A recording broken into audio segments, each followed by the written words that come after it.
I always tell this story to most of the people. You actually worked and you give up for your child, and the same child grows up, and when they come into a career, then they have something more relevant to talk with their father, won't have anything to talk with you. Correct. And then if you try to say something, they say, Amma, what do you know? Yeah, I mean, you're not even working. You don't know the challenges. And you have given up all this. So don't give up.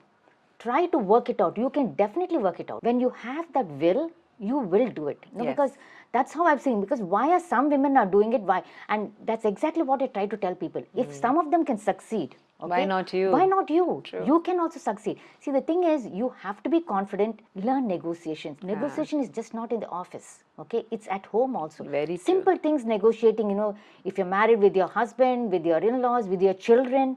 So it's about negotiation. You just be confident, and then sometimes women tend to give up if they fail. Yes. Never. But you know what? It's very easy to say. I mean, look at the entrepreneurs. Very The true. whole life is about failure, and it's always challenges. Literally, I would say, like on a daily basis brings or them something up, like yeah. yes. So I mean, and that's the way you need to take. It's okay when you fail, you come back with a renewed energy and don't just give up. I always say, please don't give up. You know, because you're just giving up your self-esteem.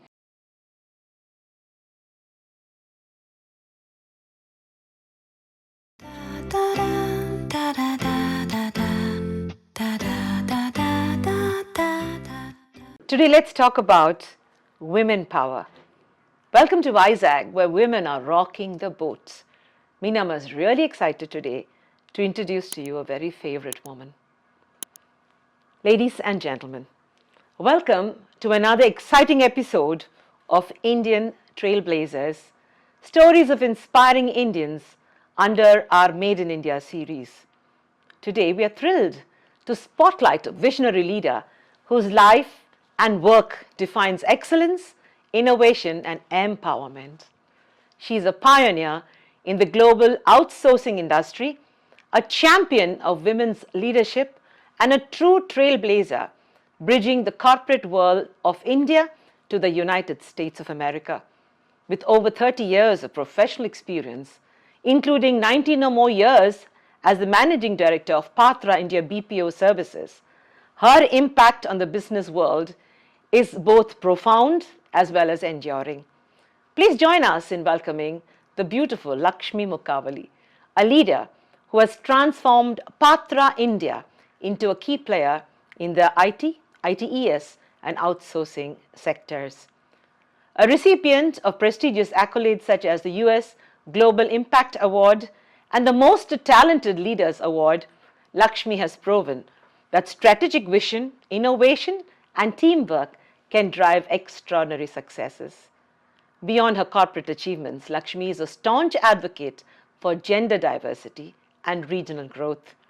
As the president of the IT Association of Andhra Pradesh and the former chairwoman of the CII India Women's Network for the southern region, she is actively shaping the future of the industry while mentoring countless women leaders. From her global experience in California and her experience in Bangalore to her transformational work at Patra India at Vizag, Lakshmi's journey is a masterclass in resilience, leadership, and lifelong learning. An ICF certified coach, she continues to inspire those around her to reach new heights of professional and personal excellence.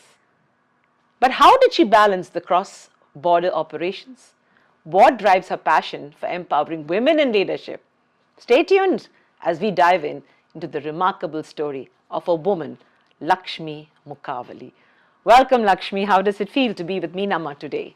Thank you so much, Meenakshi. It's a pleasure. And I'm really thrilled. That was a fantastic introduction. Wow, I'm really sort of humbled. And I'm ready. Whatever you want to ask. Lakshmi, you know, you are an inspiration beyond compare. I have watched you. We've almost traveled the journey of life in the same times. And right from the school to college, I have watched you grow from this shy girl to become this leader. So, you know, there is a transformational story which we have to tell, especially the girls. I have some questions for you. For every successful journey, there is a beginning that shapes the people we are. And could you share some memories of your childhood and the values, the experience from your formative years, and who inspired you to become who you are today? So, like what you said, going way back when I was young, yes, I was a very shy child, very protected, and did have some health issues, nothing very serious, but I was anemic. I was not really very forthcoming, and I think with all these things, I just became a shy person versus my sisters who were much more outgoing. So that sort of always kept me at a very average level, and if what I am now, I think I would say I'm a late bloomer. So at a young age, I was a very protected child, and mostly at the behind, okay, never took up the front, the front seat, or came forward like what I am now. But the thing is, everything changes as you go in life, right? And so once I came into my intermediate, actually slowly things started changing. I did actually pretty well in my first year, and the professor, I don't know if you know him, Mr. Chalpatra, he was one of the first ones to start Gangadhar tutorials, and he Yes. noticed me, and he came home. I was not really interested. I mean, I did well, fine, but I was more interested just hang out with friends. I didn't really have that kind of aspirations to really do something, but he was very keen, and he was starting off his Gangadhar tutorials, and he asked, we want to put, Lakshmi into the first batch, for medicine, and I was against it, but he somehow convinced, and well, I went. I missed very narrowly because I think, I did have the potential, but not really the drive to, really. This is to become a doctor? To become a doctor. So Okay. I just lost very narrowly, and he came again and somehow tried to convince my parents that, no, she will have a chance again, let her come. But, I said, no, you asked me to try once, I tried. So I just gave up.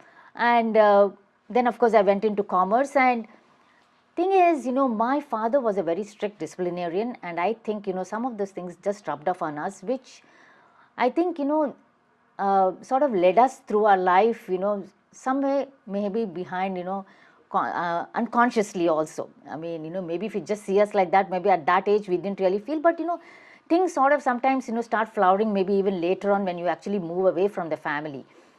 And I did, sort of pretty well, but right from there, again, sort of some health issues came up.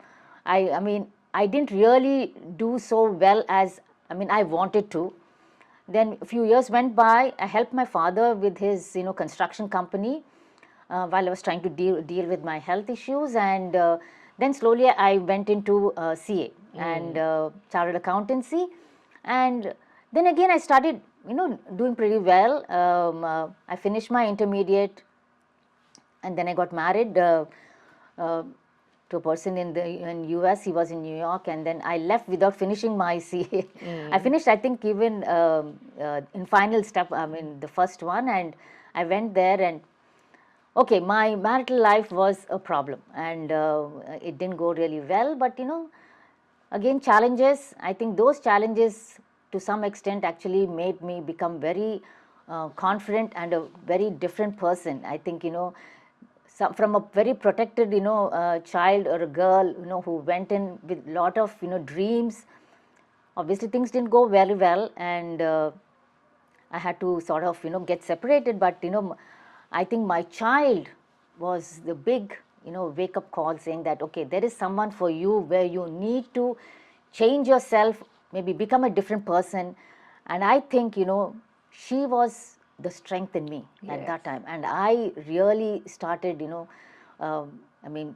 a single parent, and, started really slowly, picking up the strings, and, took up a job.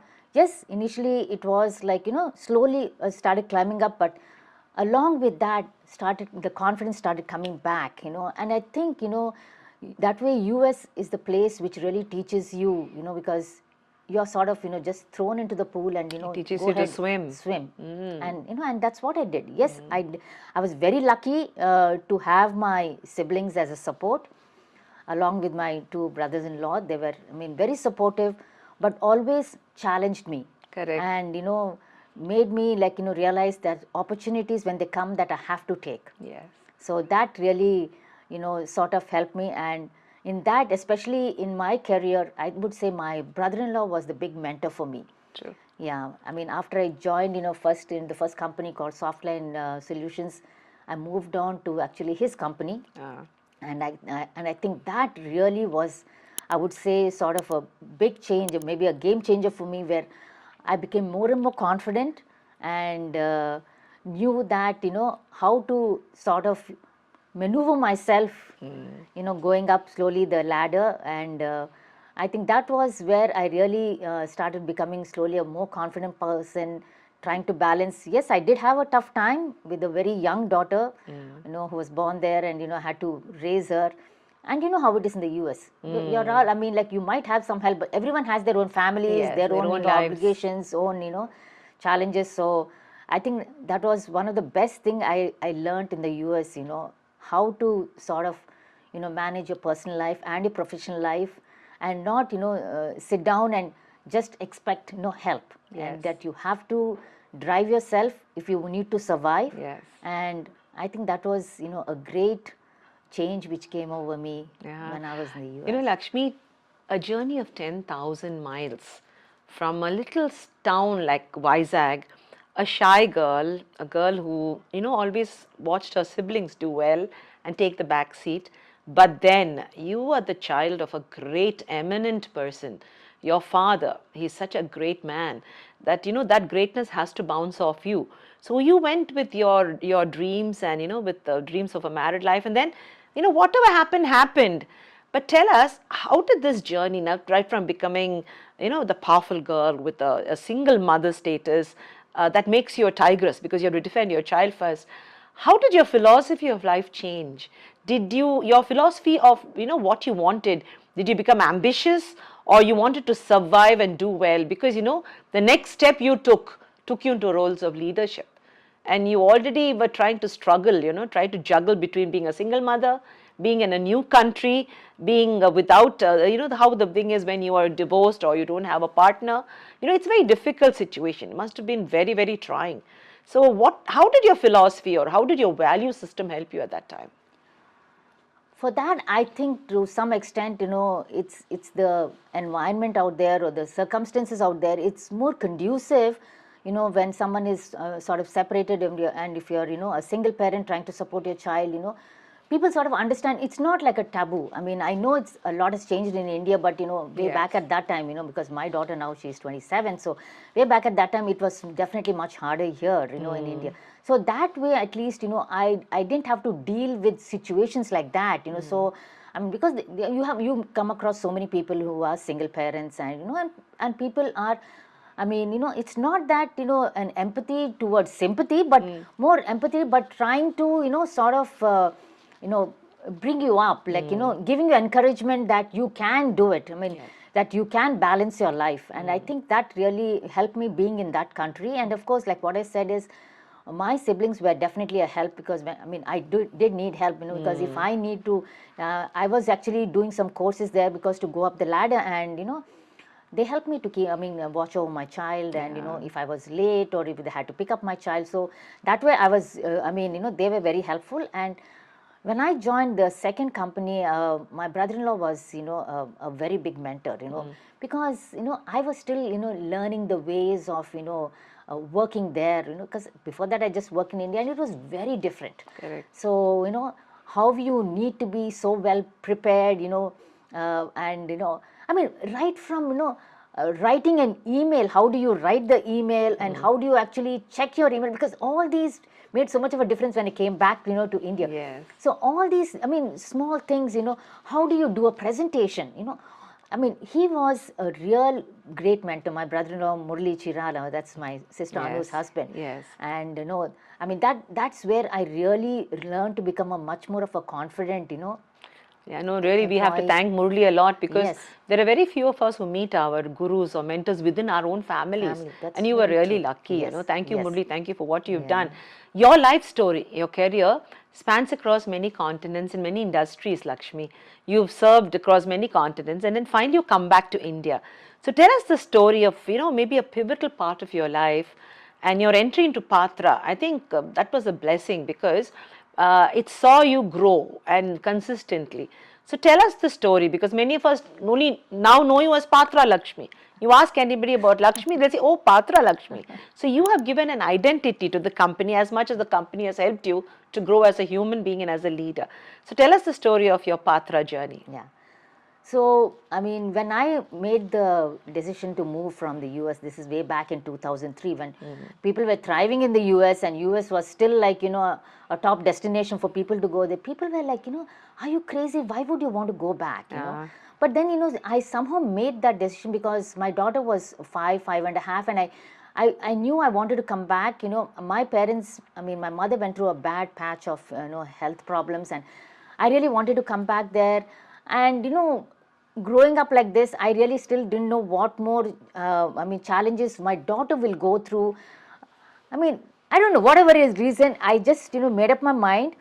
And I think that's the best ever step I took, because Wonderful. if I didn't make that step at that time, I would have never been where I am now. Yes. So, of course, initially I came back to Bangalore for a couple of years. I worked with a company called Cross Domain Solutions, because I really didn't know what was there in Vizag yet, because this was like way back, more than 20 years back. So I worked there, and that again helped me a lot, because living in US, that confidence I led, so I came joined the company Cross Domain to lead a project to Cleveland for doing the back office tax work and all that. So I took a team there, and and that confidence really helped me, because since I came back, it was very easy for me to go back there and deal with people and come and get everything done here. So that just actually grew my confidence even more. And the way I would talk even to a CEO, there were people who say, how can you talk in first terms, because how it is, right? In the India, US it's it a is. sir, and Yes, in it's the US informal. it's very different. Yes. So that really just built my confidence. And then I got this call, because John Simpson, who was the CEO of Patra, he actually was a friend of my brother-in-law. And they had actually started the previous company called Cyberbills, and so together they reached out asking that if I would be willing, because they wanted to outsource, because they started the company with the idea to outsource to India. And if I would be willing to join, and of course I jumped at it, because I wanted to actually get out of Bangalore. Whether you say it's traffic or whatever.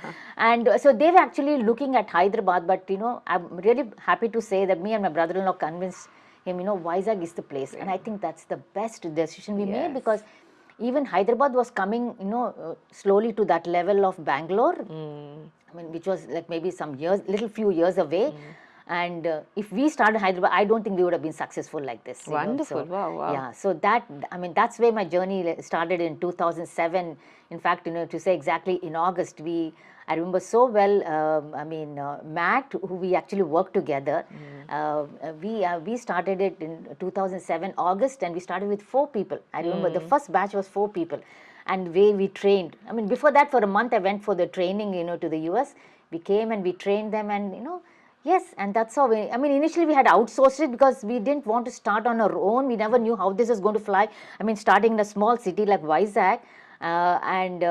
So, I think, it was an amazing, even if I think about those days, how we worked, and, we didn't know where it was going to go. John was so worried. He was saying, you've taken such a risk, we really don't know how this is going to go. But I went along with the risk. And sometimes, we all know, whether it's in sports or anyway.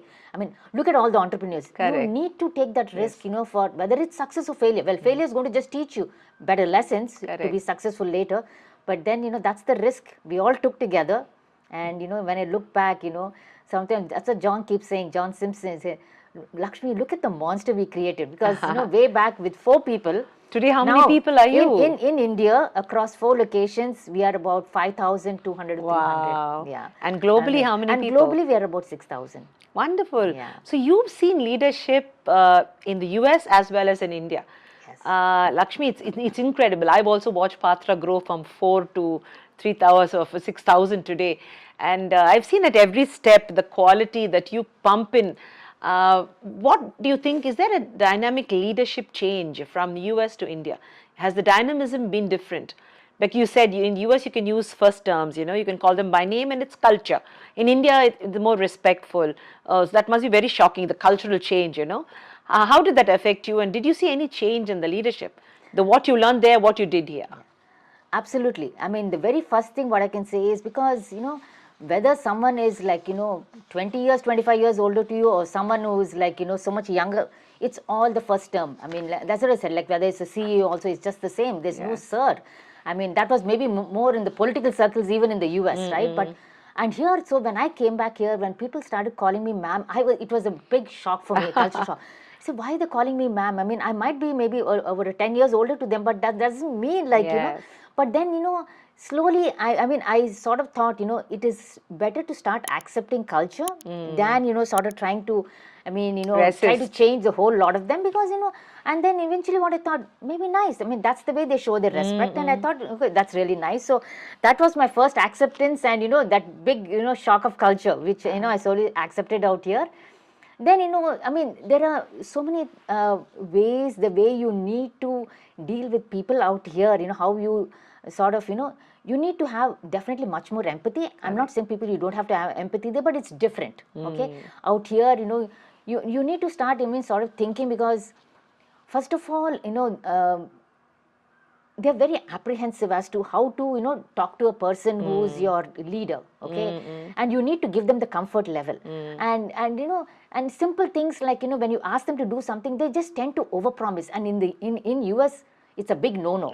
What they feel you're not being honest. Correct. Here, it's just not a question of honesty. They just want to impress you here. Correct. So things like this, was a little bit of, a challenge here, and where I was a true bridge between, the leaders there and here, because they wouldn't understand. Why are they saying like this? Why could they not ask, for that extra, time or, leeway, so that, we know what to actually communicate to the clients. And, so these were some challenges where we had to, slowly start bridging, and then, for them also to start getting used to it. Well, initially it was a little bit, of a, like I used to be taken back, or some shock, why are they like this? But then, you slowly get used to it. See, it's no intentional harm. It's just that, that's the way people are. They here, can't deliver, they should be frank about exactly. it. So that was one of the main, and then also when you ask, when you are looking at someone to promote for leadership, they're not ready for it.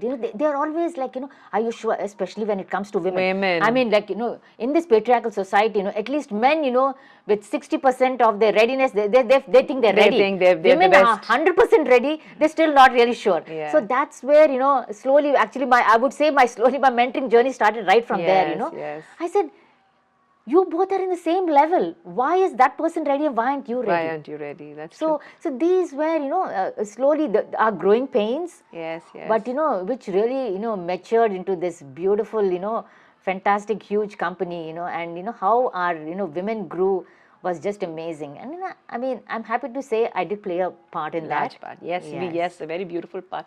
Now tell me, it's very easy for me to say, oh, it was a company of 4 people and then it became 5,000. It's not a joke. It is not a joke. You must have faced challenges every day, at every step. And you're being a woman. Now I'm bringing you to a focal theme.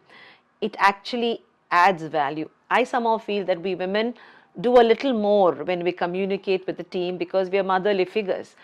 Did you see an advantage in the fact that people saw you as a woman of respect?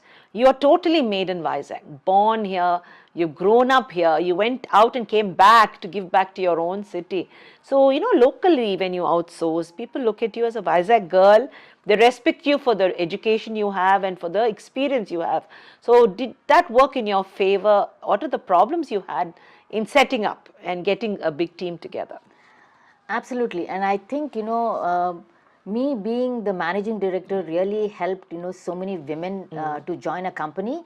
Because right now we are, I would say we are a little over 50% women versus men. Yes. You have 50% women or more than 50%? More than 50%. That's extremely good. So that's fantastic. But, in the beginning, I remember when, people used to come for the interview, especially the women, they used to say, you know what, ma'am, our parents say, your managing director is a woman, and we know you're going to be safe there. That's true. So that was a wonderful, compliment, you would say, or, that culture what we built in our company. And, we did have night shifts too. And, Correct. and women, women really didn't back out. I mean, Yes. yes, we did have few people, who didn't want to do, but when they saw the other women doing it, and I used to also make that effort sometimes, to go and stay for some time, or go very early in the morning before they leave the shift, just to sort of say that, we I'm are here. we are here for you. You are always safe here. And I mean, of course, pick and drops, all those things are always there. Yes. But but just that safe feeling, because one thing is very important for women, and we all know, that safety is utmost for women, especially in a country like us. I mean, people, for the parents or for the husband or for the in-laws, it's always that, is our wife or our child safe there. Yes, and I think we made that as one of the highest priority. Correct. For women to really thrive. So I think and then of course that sort of led us slowly, getting women into our leadership positions, and all that. How we how I sort of struggled sort of to convince people that you will be good as a leader, like what I told. We had, promoting, yes, the men obviously started taking up, and then most of the positions were taken by men. And then when we sort of sat and looked back, what is happening? I'm sitting as a leader here. Why? And then that's where we started doing, more of, women-oriented sessions. And then I sort of, so I wouldn't say I fought for a budget, but I somehow convinced our management in the US also, we need to have a special budget, for women, because we need to do a little bit more, whether it's, training or, other, sessions, so that people start feeling a little bit more confident. And that's why we started our women empowerment programs here, and which slowly led into coaching. Workshops, coaching, and that has really got a tremendous change in our leadership pipeline for women. Yes. And so right now, right on the top, we do have pretty good, but then in between there is still we still do have a leaky pipe, where women sort of drop off, whether it is for caring for the aged, children, because as women are the caregivers, right, and the child. So those issues we did have, but I think we are going in the right direction. There are more and more women coming up, and I'm really proud to say that, like, our women are picking up all the things. All this programs we are doing for them to actually go up the ladder. Very good. So I think we are really going in the right direction. I think our women are good role models. You've always been a vocal advocate for gender diversity and women in leadership. In fact, when we say Lakshmi, there are 3 words that come. Patra is the first word, second is leader, third one is mentor. I think you are an incredible mentor, Lakshmi, and you're a very palpable human being. So when a girl who is scared of getting into the system and growing sees a leader like you, she sees her mother. You show the mirror that if I can do this, you can do this. So you do it in a beautiful manner. So I think, like, I've seen you as the head, and the way you started the Indian Women's Network for CII, where we all belong. The qualities that you bring to the table. Many of the women are scared to sit at that very table, and you've taught them their worth. So tell us about your mentorship story, and I think in the days to come, you will be known as one of the top mentors from this city that is a global asset. So what does mentorship mean to you, and in what way do you think you are different? What is your USP? What is your strategy when you mentor? I mostly you mentor women, I see. Yeah, thank you, because mentoring is very close to my heart, because that's where where you can directly engage with the women and really talk to them, sort of find out what is really pulling them back, and make them realize their potential. And so I really took this up with a lot of enthusiasm when we started off. I used to do very informal mentoring within my organization. Actually sometimes men and women also, but of course more for women. But when we started our formal program in Indian Women Network, when I was the chairwoman for the state, I really took this up, and then we used to do cross companies actually.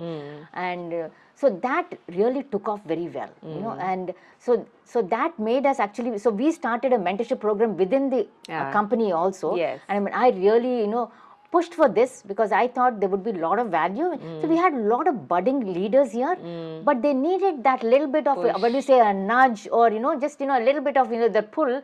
So then they can go a little bit more confidently, right? So, and I think, that sort of, took off very well. And that's what that slowly led us into also coaching, because see, the difference between mentoring, there is a slight difference between mentoring and coaching, I mean, I know they say mentor coaching, but mentoring is more, a mentor telling so many things from their perspective. Correct. Okay. So, which is of course very nice for the mentee to absorb stuff and then work out what really, really helps them.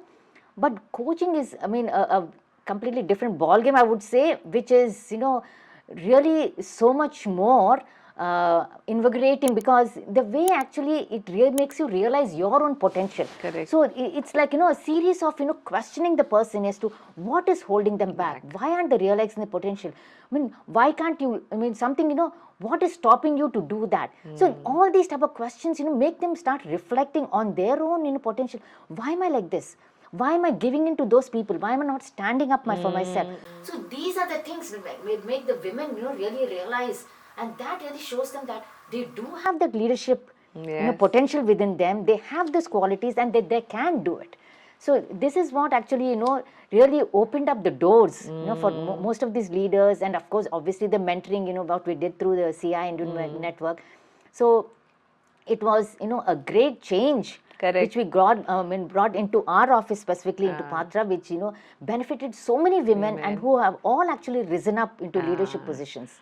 And for me, this is my actually, goal for my life, I mean, eventually I will retire to, in Patra also, and that's why I did this ICF, yes, coaching. you went a step ahead and qualified yourself. Yes, and of course I do have the next level, which I'm hopefully planning to do, sometime maybe next year, because I've been so busy with all these associations, and because that's what, gives you so much of satisfaction when you are, making someone else realize their potential, and you're, trying to help them, and that's, one way of giving back, to the community. And of course, through Patra, we do a lot of CSR. I've taken actually much more of a active part into CSR for the past, I would say 5-6 years, because after 15 years, company starts running on its own, and we have all the experts, doing their operations in an and other things. auto mode. Yes. But then, then, you need to start giving back to the society. Correct. Okay. And so, which I took an active part into in the corporate social responsibility, and that's where we started giving back, whether we adopted, some kids from, orphanages, trying to educate them, and, the old age homes, trying to, give them what they need and try to go and entertain them. And then, of course, support, especially during COVID, we supported, KGH, the COVID ward, and then now we're supporting actually the gynecology ward, because I feel bad to say they are in the pits, so we really, trying to do what best we can do. We do for the Age Care Foundation, which are trying to do for the hospice.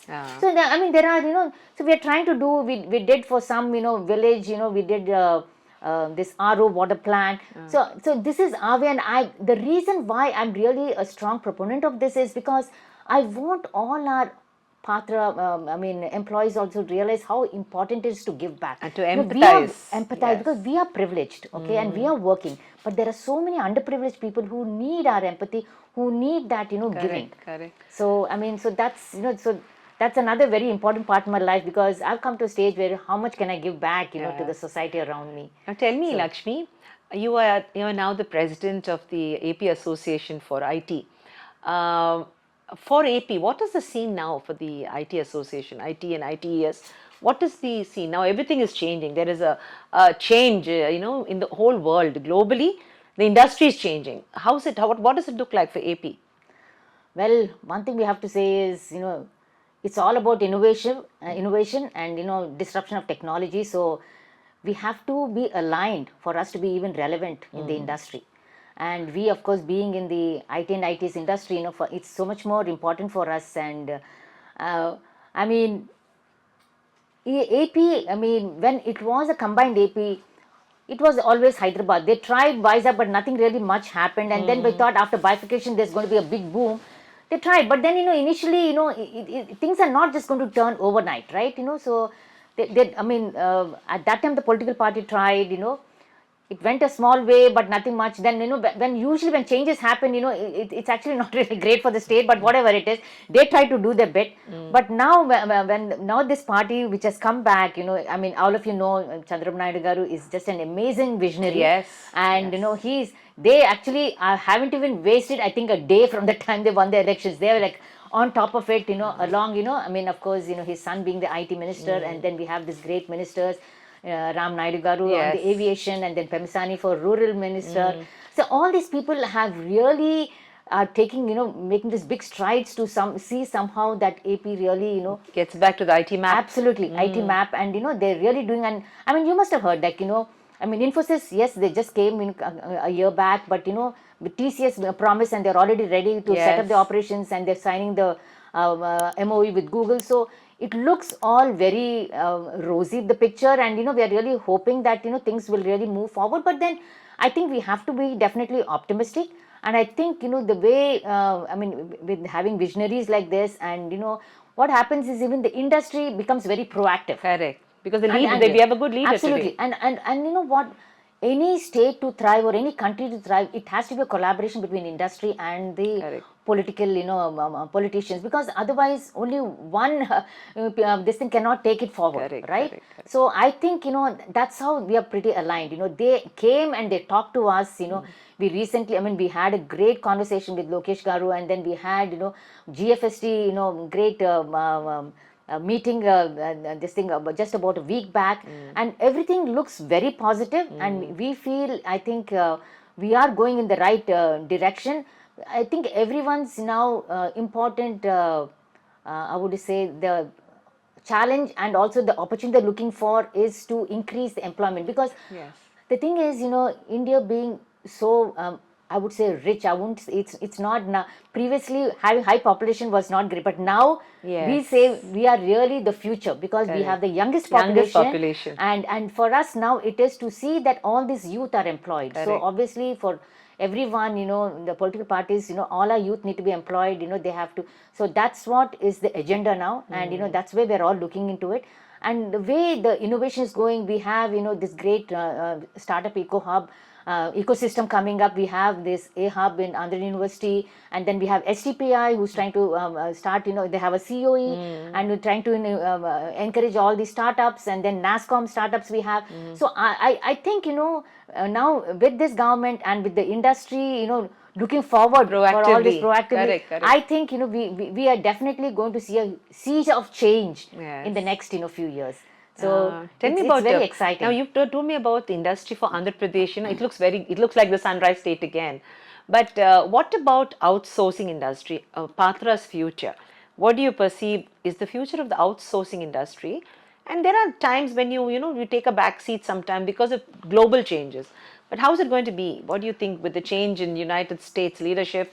How is it going to affect outsourcing? And are people going to another country to work or to study? What do you think? So obviously, when like what I told you, when there is a leadership change, at a political level, people are definitely a little apprehensive as to how that leader is going to sort of react to the previous government, right? So, and I mean, as we all know, Mr. Trump, I mean, he's not very much into outsourcing because he feels the jobs are being taken away. Yes. But I think, after his 4 years, the previous time, I don't think that's really the way is to think about, because that is only going to open up to do much more in this fast-paced technology. There are so many more jobs out there, okay? And now for India, initially it was more of a low-end jobs being outsourced, but now the way India is flourishing, and the talent what we have, it's even actually the high-end work also is coming. So it's just not just the plain old data entry or something like that, or just simple voice process, but it's more domain expertise. So we're getting the more chunk of works. high-end work is being done here. And also the ITES industry, which was, previously referred as BPO, BPM, is also being aligned with, all technology. We ourselves as Patra, we use AI for policy checking, which is one of our very important processes. Because that's what I'm saying. If you are not aligned to technology, you will not be relevant anymore in the industry. And we heard these stories about how Kodak went down, or, and other big companies, went down. You need, unless you are running with you have to run the race. You won't, you won't be there anymore. So I think, especially again with this government, new government, we are very aligned to technology, and our company also is, definitely trying to be on the top edge, so on the top of the curve, so that, we are, on the right way. And with AI is now being used. AI is one big thing, and another big thing is data analytics. Because the amount of big data we have, if we use that data, and how do we, sort of do our processes, or how we maneuver that data, is what is going to really define a company too. So these are the big ones. And of course, I don't really have to tell you about cybersecurity with all the hacking and all these things. So all these things, most of the companies are being aligned, because otherwise, I know I'm repeating, but if you want to stay in the race in the industry, you have to stay relevant. Have to be relevant. So I think, there's nothing to really be worried about, as long as you are reskilling and upskilling yourself. So that is very important, where most of the companies need to do, especially I would say in the ITES industry or a BPO industry, because it was more like, people were going towards more manual, or, it's more simple process. But if you align yourself with the technology, the chunk can come to by us. Upskilling your employees, so that they stay on, and you take in more, process in a different way. Okay, so that, like the errors what you're having, if you're having it at 5%, okay, which that means you're still, quality or 95%, but you can always get it down to 1% or 0.5, and that's where, I'm telling you, the reskilling and upskilling help, and that's where AI will help you. So that's the way. If you align yourself, I don't think, anything is going to be stopped here, and I don't think the outsourcing industry is going to really be affected, as long as, you're aligned with this technology. Wonderful. Have you ever felt like a woman in a man's world, especially with IT? Because, you have rewritten the story for Patra by making an equal balance between men and the women. But even now, many companies have lesser women than men, and women are still scared to sit at the table. What do you have to say on this? So, one thing is, me working in the US definitely helped me, because if I had grown into a leader staying here, maybe my life would have been a little different. I don't even know whether I would have come up that fast into this level. The reason is, somehow that country, just sort of builds your confidence. And then I was thrown into challenges. So I think, good thing is I picked them up as opportunities, because there are some people who would just sort of shy away and, just want to be, where they are. That way, I don't know what happened to me, that transformative change in me sort of made me step up, So I think that sort of helped me. But even after coming back here, I really faced quite a bit of challenges within my company, outside. For a simple example, I want to tell you is, I remember so well in the beginning, a few years into a company, I was sort of taking more active role on the administrative side, and because I had to go and speak to the government for these licenses and all those things. So then for once, our finance manager had gone, and they said, you please get your MD. Okay, well, that man really didn't know who was the MD.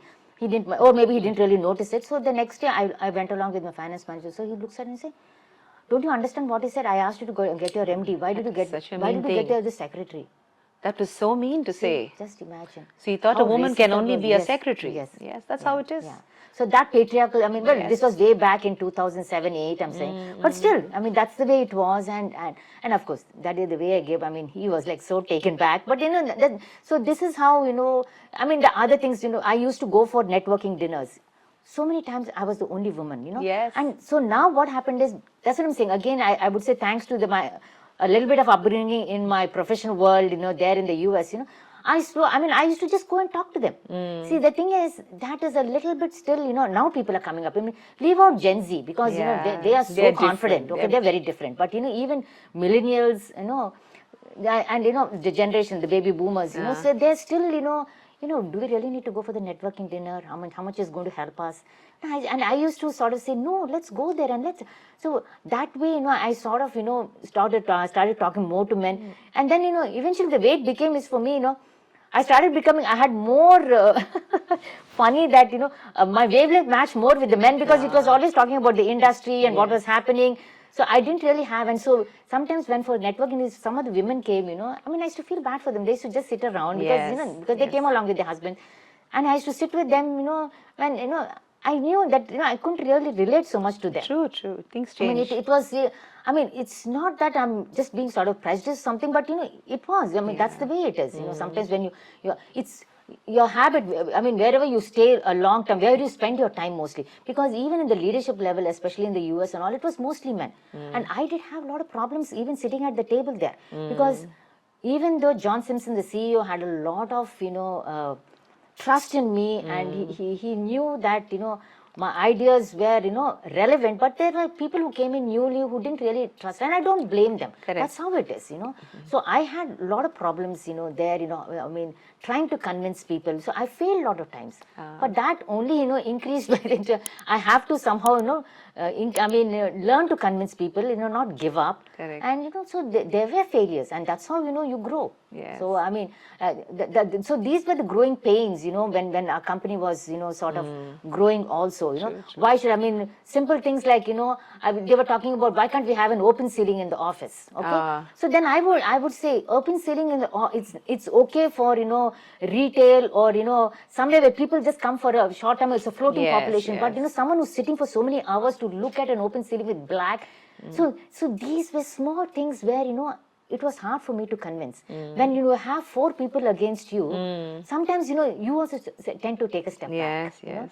So but you stood your ground? I tried to stand my ground, but sometimes I've won, sometimes I lost. Yes. But that's the way world is. Doesn't matter, yes. Yeah, You that's still go okay. on. You still go on. So tell me, Lakshmi, after so many years, do you still remember that girl, that day, so many years ago, who was frightened to face the world? That girl that day who was frightened when she was alone with a little child. That girl who saw everything around her crumbling but decided to stand up and hold that little child. And now today, 27-year-old little girl stands next to you, and she's proud of the mother that she had, because you've been a true mother. You fought for her. Do you still remember that girl, and how do you say that girl has changed? Are there some words in which you can describe that Lakshmi and today's Lakshmi? That Lakshmi was such a meek and, shy and so scared, about people around her. If someone spoke loudly, was like, would just immediately, step back. And and like what I told you, I think, my daughter Deepika was my strength. From the time she was born, she was the cause, where I knew I had to stand up for her and for me also. So that way, and she always, definitely stood by me, and she was always my strength. So the thing is, again, like what I said, the circumstances and, the challenges can actually take you forward. Yes. Sometimes they can actually just leave you behind. So I was maybe... The choice is yours. The choice is, yes, exactly. Yes. So I'm happy I took the choice, to go forward and, to take that risk, because it was risky. Because, I really never... When I had this, when I was actually pregnant with my daughter, there was a thing that I should just come back with my parents to India. But, that way I will be so thankful to my siblings, my sister, Anu, Sunita, and my brother. Subbu, they really fought for me. They fought with my parents. They said, no, if she goes back, she will just be under your shadow like a protected child, like how she was all this time. This is her chance, let her try. We are all here. We will support her. And I will never, ever forget that. That's what I'm saying. This is where, I lost, one family support that side, but, then this family really became supported me stronger, and they... And it is all because when someone stands by you, you also want to take that step forward. Everyone can't really just do completely on their own. And I always say that they were there behind me, that if I really take a bad fall, they will support me. Buffer it out. Absolutely. Lakshmi, maybe this could be my last question, but maybe a very relevant question. What is your message to all the young women out there, especially young mothers, who are very good. This next generation below us is a very good generation. Women have qualified themselves to top class notches.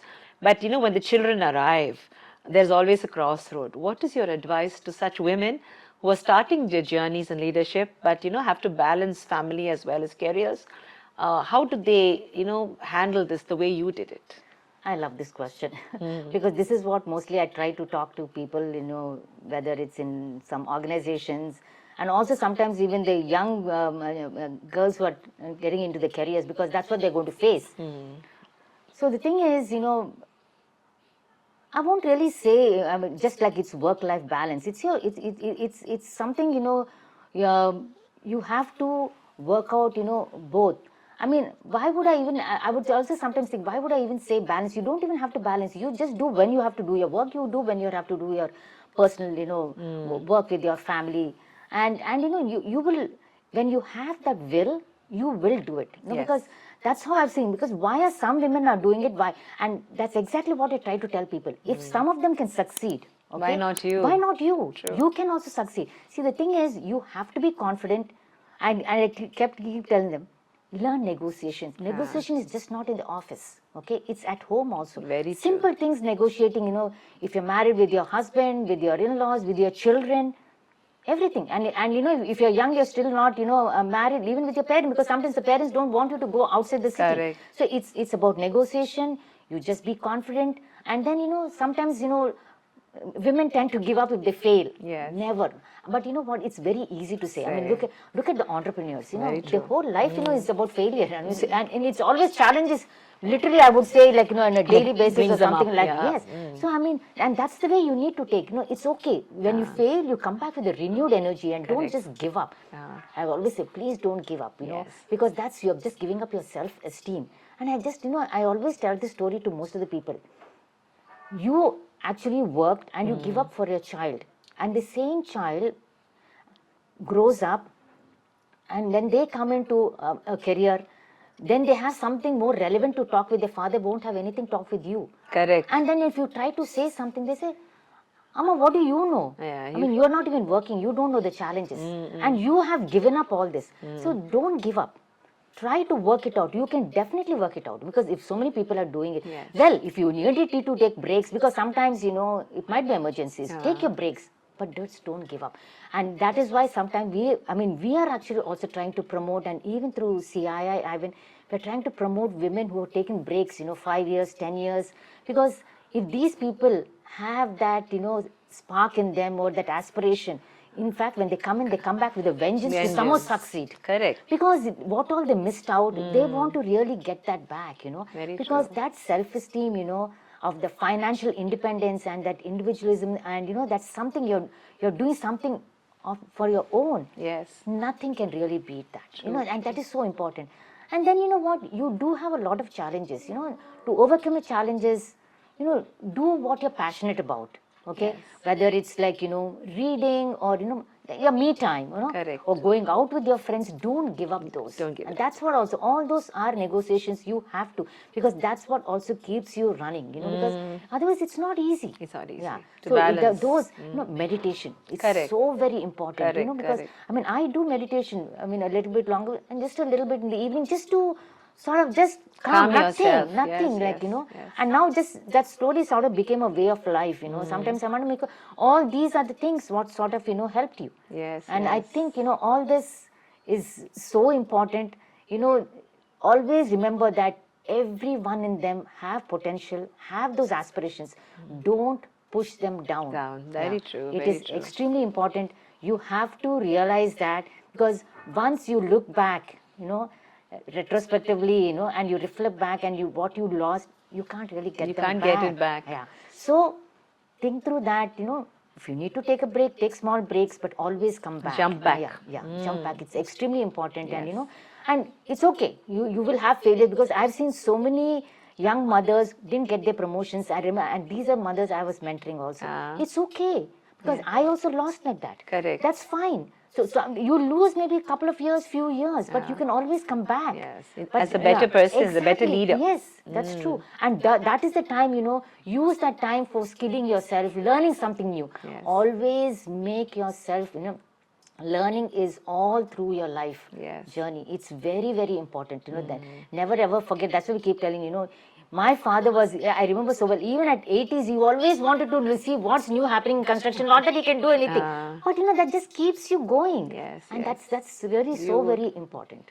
So wonderful, Lakshmi. Time is a constraint, but I'm sure for all the viewers who've been listening to what you said, you are an inspiration beyond compare. You are, you're the typical story of the Andhra girl, where the shy demure girl. Always in the family there are girls like you. How you can shine, how you can outdo yourself, and how circumstances and situations don't stop tigers and leaders like you. It's a great honor, and when I say made in India, made in made in Vizag, it's a great pride because you're one of the few girls whom I can see in Vizag who have actually given back to the city. You brought, with a bang, you brought your company back and made Patra headquartered mainly in Vizag for you now. So, the global village is somewhere you belong and you still carry the story so beautiful. I thank you so much for coming here and spreading this beautiful message, especially for all our young girls, young mothers, and those who are into mentoring. Mentors like you will take their job of mentoring very seriously because it's only when we give back and help another person we will be alive forever and ever, isn't it? Thank you so much, Lakshmi, for being with me. I just want to say, so ladies, this is the time for all of us. Just go there and conquer the world. This is the time ripe for us. Yes, and I would, if you like my work, I would like your fans and your friends to subscribe to me. So would you like to say a kind word if you like my work? Definitely, you are doing such an amazing work, because this is so important for people to see all these, women and men who have been big achievers, and and definitely it's inspiring. And I think you're doing such a great work, Meena. I mean, Meenakshi, I'm really very happy. Thank you so much for calling me. And all of you out there who are listening, do subscribe because she has great stories for you. And I must tell you, Meet Meenamma is the story of a lady who started her journey in the digital presence after she turned 60. So none of us give up, you retire from regular life, but you cannot retire from life. So I think I'm one of the few women who refuse to give up even, in my twilight years. And if I can do it, anybody can do it. So remember, Meet Meenamma, subscribe and listen to some stories of fantastic people like Lakshmi Mukkavilli. Thank you, Lakshmi. It's a great honor.